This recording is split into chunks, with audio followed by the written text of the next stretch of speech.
السلام علیکم ورحمۃ اللہ وبرکاتہ، نحمدہ ونصلی علی رسولہ الکریم، اما بعد فاعوذ باللہ من الشیطان الرجیم، بسم اللہ الرحمن الرحیم، رب اشرح لی صدری ویسر لی امری واحلل عقدۃ من لسانی یفقہوا قولی، یوصیکم اللہ فی اولادکم للذکر مثل حظ الانثیین فَإِن كُنَّ نِسَاءً فَوْقَ اثْنَتَيْنِ فَلَهُنَّ ثُلُثَا مَا تَرَكَ وَإِن كَانَتْ وَاحِدَةً فَلَهَا النِّصْفُ وَلِأَبَوَيْهِ لِكُلِّ وَاحِدٍ مِّنْهُمَا السُّدُسُ مِمَّا تَرَكَ إِن كَانَ لَهُ وَلَدٌ وَإِن لَّمْ يَكُن لَّهُ وَلَدٌ وَوَرِثَهُ أَبَوَاهُ فَلِأُمِّهِ الثُّلُثُ وَإِن كَانَ لَهُ إِخْوَةٌ فَلِأُمِّهِ السُّدُسُ مِن بَعْدِ وَصِيَّةٍ يُوصِي بِهَا أَوْ دَيْنٍ آباؤکم وابناؤکم لا تدرون ایہم اقرب لکم نفعا فریضۃ من اللہ ان اللہ کان علیما حکیما۔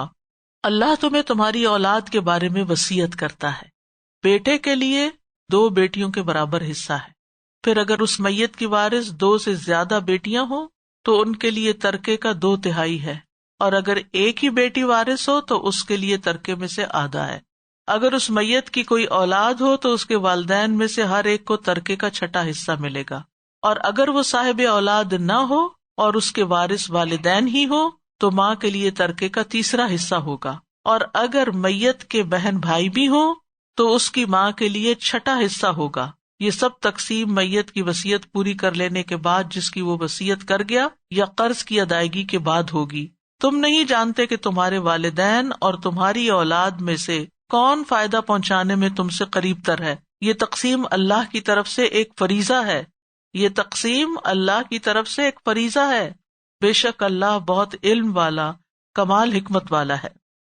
ابن کثیر کہتے ہیں یہ دونوں آیات اور اس سورت کی آخری آیت علم وراثت میں اصول کی حیثیت رکھتی، اور اگر کوئی شخص ان آیات کو حفظ کر لیتا ہے تو اس کو وراثت کے بہت سے مسئلے سمجھ آ جائیں گے۔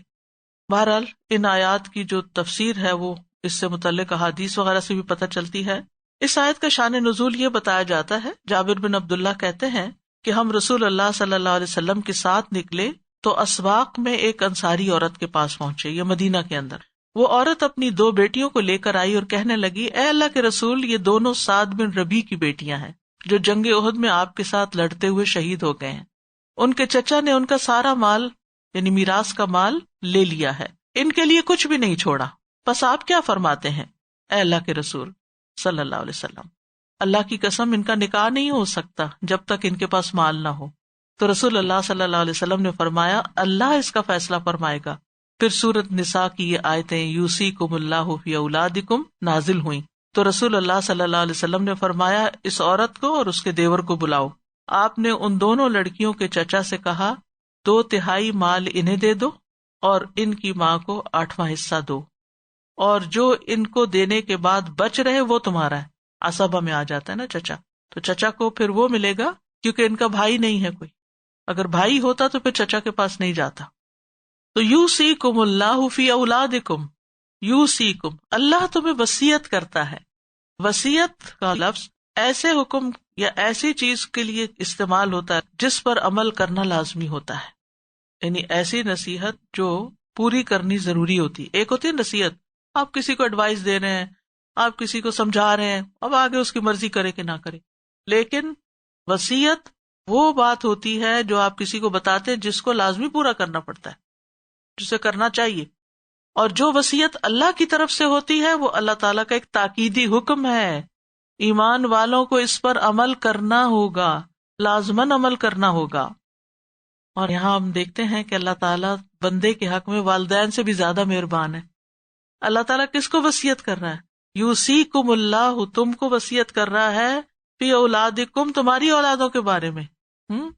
یعنی ماں باپ بھی اپنی اولادوں کے ساتھ ناانصافی کر جاتے ہیں اور بعض اوقات ان کو ان کا حق نہیں دیتے۔ ریسنٹلی کسی نے مجھ سے کہا کہ میرے والد فوت ہو گئے تو ہماری ماں ہمارے پیچھے ہے سب بہنوں کے کہ تم سب اپنے بھائی کے حق میں دستبردار ہو جاؤ، اور ہر ایک کو کوئی نہ کوئی ضرورت ہے اور اچھا خاصا مال ہے، لیکن بعض اوقات عورت کی کمزوری بیٹا ہوتا ہے اور وہ بیٹے کی خاطر اپنی آخرت برباد کر لیتی۔ ایک ایسی محبت ہوتی ہے کہ جس میں انسان یہ نہیں سوچتا کہ میرے اپنے ساتھ کیا ہوگا اگر میں نے بیٹیوں کے ساتھ ظلم کر لیا۔ کیونکہ ہمارے یہاں کیا مشہور ہے، بیٹیاں تو پرایا مال ہے، پرایا پرایا تو ان کو کیوں دیں، وہ پرایا مال ہے، وہ چلی گئی، اب ہمارے گھر میں سے ان کا حصہ کچھ نہیں. لیکن پیچھے ہم پڑھ چکے نا، للرجال نصیب، اور پھر وللنساء نصیب مما ترک الوالدان والاقربون. تو اللہ تعالیٰ بندے پر والدین سے بھی زیادہ مہربان ہے. یہاں اللہ تعالیٰ وصیت کر رہے ہیں کہ وہ اپنی اولاد کے ساتھ اچھا سلوک کریں. اپنے بندوں پر اللہ تعالیٰ انتہائی شفقت فرمانے والے ہیں. وہ واقعہ ملتا ہے نا کہ جب نبی صلی اللہ علیہ وسلم کے پاس قیدی لائے گئے، ان میں سے ایک عورت تھی جس کا بچہ گم گیا تھا، تو وہ جس بچے کو دیکھتی دودھ پلانے لگتی. تو آپ نے فرمایا کہ تم لوگوں کا کیا خیال ہے کہ کیا یہ عورت اپنے بچے کو آگ میں ڈال سکتی ہے، یعنی اگر اسے مل جائے. ہم نے عرض کیا نہیں، اگرچہ وہ قدرت رکھتی ہے لیکن نہیں ڈالے گی. آپ نے فرمایا اللہ اپنے بندوں پر اس سے زیادہ مہربان ہے جتنی یہ عورت اپنے بچے پر مہربان ہے. تو ہمارے دین میں وراثت کا باب جو ہے یہ ایک بڑا اہم باب ہے. اس کو علم الفرائض کہا گیا، یعنی اس حکم کا ماننا فرض درجے میں ہے، اور سوسائٹی کے اندر کچھ لوگوں کو اس کا سیکھنا بھی فرض درجے میں ہے. اگر وہ سیکھ لیں اور باقی نہ بھی سیکھے تو تقسیم کرنا آ جائے گا. اور اگر کسی معاشرے کے اندر سب کو اس کا حق مل رہا ہے تو پھر سب گناہگار نہیں ہوں گے. لیکن اگر کوئی بھی نہ سیکھے اور ظلم اور زیادتی لوگوں پر ہوتی رہے تو پورا معاشرہ جو ہے وہ ذمہ دار ہوگا. ابن عباس کہتے ہیں شروع اسلام میں میراث کا مال اولاد کو ملتا تھا اور والدین کے لیے وصیت ضروری تھی، لیکن اللہ تعالیٰ نے جس طرح چاہا حکم منسوخ کر دیا. پھر لڑکے کا حصہ 2 لڑکیوں کے برابر قرار دیا، والدین میں سے ہر ایک کا حصہ چھٹا قرار دیا، اور بیوی کا اولاد کی موجودگی میں 8واں حصہ، اولاد نہ ہونے کی صورت میں 4تھا حصہ قرار دیا. اسی طرح شوہر کا اولاد نہ ہونے کی صورت میں آدھا حصہ اور اولاد ہونے کی صورت میں 4تھا حصہ قرار دیا. رسول اللہ صلی اللہ علیہ وسلم نے حجۃ الوداع کے موقع پر اپنے خطبے میں فرمایا بے شک اللہ نے ہر صاحب حق کو اس کا حق دے دیا ہے، لہٰذا کسی وارث کے حق میں اب وصیت جائز نہیں. یعنی جن کو اللہ نے وارث بنایا ہے ان کو مزید وصیت کے ذریعے نہیں دیا جا سکتا، بس جتنا ان کا حصہ وہی وہ لیں گے. اور یوصیکم اللہ فی اولادکم میں ساری اولاد نہیں آتی. ایسی اولاد جس نے باپ کو قتل کر دیا ہو یا ماں کو قتل کر دیا ہو اس کو حصہ نہیں ملتا. اسی طرح اگر اولاد مرتد ہو جائے اس کو بھی حصہ نہیں ملے گا، یعنی اسلام سے نکل جائے. اسی طرح اگر اولاد جو ہے وہ کہیں غلام ہو جائے، کوئی پکڑ لے اس کو اور غلام بنا لے تو اس کو بھی نہیں ملتا، کیونکہ وہ اپنے مال کا مالک ہی نہیں ہوتا. اگر اس کو کچھ دیں گے تو وہ تو اس کا آقا لے جائے گا. تو حکم کیا ہے؟ للذکر مثل حظ الانثیین، لڑکے کے لیے 2 لڑکیوں کے برابر، یعنی بیٹا 2 بیٹیوں کے برابر لے گا. یہ نہیں کہا لڑکی کے لیے لڑکے سے آدھا ہے، بلکہ حظ کا لفظ ہے، حظ الانثیین، 2 لڑکیوں جتنا حصہ اس کو ملے گا. خوبصورت انداز ہے بات کا. یعنی جب میت کی اولاد میں لڑکے اور لڑکیاں جمع ہو جائیں تو لڑکے کو اس مقدار سے دگنا دیں گے جو عورت کو دی جاتی، اور پھر اس کے بعد یہ ہے کہ جو بچ جائے گا پھر باقی اصحاب الفروض میں تقسیم کر لیا جائے گا. تو ہمارے ہاں آج کل اس معاملے میں بہت بحث مباحثے ہوتے ہیں کہ لڑکی کا حصہ کیوں کم ہے اور لڑکے کو کیوں زیادہ دیا گیا ہے، اور عدل ہونا چاہیے. عدل کا مطلب مساوات نہیں ہے. عدل کا مطلب کیا ہے کہ ہر صاحب حق کو اس کا حق دیا جائے. مرد کو عورت سے دگنا دینے میں حکمت کیا ہے کہ مرد کے اوپر ساری فائنینشیل رسپانسبلٹی ہوتی، مالی ذمہ داریاں مرد پر اسلام نے عائد کی ہیں. مرد اپنی ذات، اپنی اولاد، اپنی بیوی، حتیٰ کہ والدین کا بھی جب وہ کچھ نہ کماتے ہوں تو ان کا کفیل ہوتا ہے. یعنی ان سب کو مالی لحاظ سے لک آفٹر کرنا ایک مرد کا کام ہوتا ہے، اور اس میں کوئی اور شریک نہیں ہوتا. اگر بیوی کما بھی رہی ہو تو اس کے اوپر کوئی ذمہ داری نہیں کہ وہ مرد کو دے کہ وہ ذمہ داری پوری کرے. تو اس طرح لڑکیوں کو حصہ دلوا کے دراصل اسلام نے عورت کی انتہا درجے کی تکریم کی ہے، عزت کی ہے. کیونکہ زمانے جاہلیت میں تو لڑکی وراثت میں شریک ہی نہیں تھی، اور یہاں شریک بھی کیا گیا اور حصہ بھی مقرر کر دیا گیا. یہاں یہ لفظ بھی نہیں استعمال کیا گیا کہ دگنا دیا جائے، کیونکہ ضعف کا لفظ آتا ہے دگنے کے لیے اور پھر کئی گنا زیادہ کمانا بھی اس میں پایا جاتا ہے. اور یہاں پر الرجال اور النساء کا لفظ بھی نہیں آیا بلکہ الذکر والانثى کا آیا ہے، میل فیمیل. فَإِن كُنَّ نِسَاءً فَوْقَ اثْنَتَيْنِ فَلَهُنَّ ثُلُثَا مَا تَرَكَ. پھر اگر عورتیں یعنی لڑکیاں 2 سے زیادہ ہوں تو ان کے لیے کتنا ہے؟ ثلثا، 2/3 ما ترک، جو وہ چھوڑ جائیں. اور اس میں نساء کا لفظ اس لیے بھی آیا ہے اگر پوتیاں ہوں تو وہ بھی شامل ہو جاتی ہیں، اور اگر تعداد 3 ہے یا 3 سے زیادہ ہے. اثنتین یہاں کیوں لفظ استعمال ہوا؟ کیونکہ ایک خاص پس منظر میں یہ آیت نازل ہوئی تھی نا، پیچھے میں نے شان نزول بتایا تھا کہ سعد بن ربیع کی 2 بیٹیاں تھیں، لیکن پھر علماء نے کہا کہ یعنی ایک سے زیادہ جتنی بھی ہوں گی وہ اس میں شامل ہو جائیں گی. وَإِن كَانَتْ وَاحِدَةً فَلَهَا النِّصْفُ، اور اگر ایک بیٹی ہے یا ایک پوتی ہے، بیٹی نہیں ہے پوتی ہے، تو پھر اس صورت میں یعنی اگر بیٹی ہوگی تو پوتی کو نہیں ملے گا، لیکن اگر بیٹی نہیں اور پوتی ہے تو اس صورت میں اگر ایک ہی لڑکی ہے، فیمیل ہے، اور اس کا باپ فوت ہو گیا ہے، تو پھر ایسی صورت میں وہ آدھا مال لے جائے گی، ٹھیک، اگر اس کے ساتھ کوئی بہن بھائی نہیں ہے. اور پھر 2 بیٹیوں کی صورت میں ہر بیٹی کے حصے کی وراثت کیا ہوگی، اس کا یہاں پر اوپر ذکر کیا گیا. یعنی اس آیت کی روح سے میت کی اولاد کی 3 صورتیں، ٹھیک ہے، اور ان میں وراثت کی تقسیم کس طرح ہوگی. پہلی حالت، اگر میت مرد اور عورت یعنی لڑکا لڑکی چھوڑ جائے تو اس حالت میں اولاد کے درمیان وراثت کی تقسیم اس طرح ہوگی کہ مرد کو 2 عورتوں کے برابر حصہ دیا جائے گا، جیسے کہ اس آیت سے واضح. دوسری حالت یہ کہ میت 2 لڑکیاں چھوڑ جائے، ان کے ساتھ بھائی کوئی نہیں، تو اس حالت میں 2 یا 2 سے زیادہ لڑکیوں کو 2/3 ملے گا، ٹھیک ہے، 2 یا 2 سے زیادہ کو کیا ملے گا، 2/3 ان کے درمیان تقسیم ہوگا. تیسری حالت یہ ہے کہ میت ایک لڑکی چھوڑ جائے اور اس کے ساتھ بھائی نہ ہو تو اس لڑکی کے لیے نصف ہوگا. وَلِأَبَوَيْهِ لِكُلِّ وَاحِدٍ مِّنْهُمَا السُّدُسُ مِمَّا تَرَكَ إِن كَانَ لَهُ وَلَدٌ، اور والدین میں سے ہر ایک کے لیے چھٹا حصہ ہے جو میت چھوڑ جائے اگر ان کی اپنی اولاد ہے، ٹھیک ہے.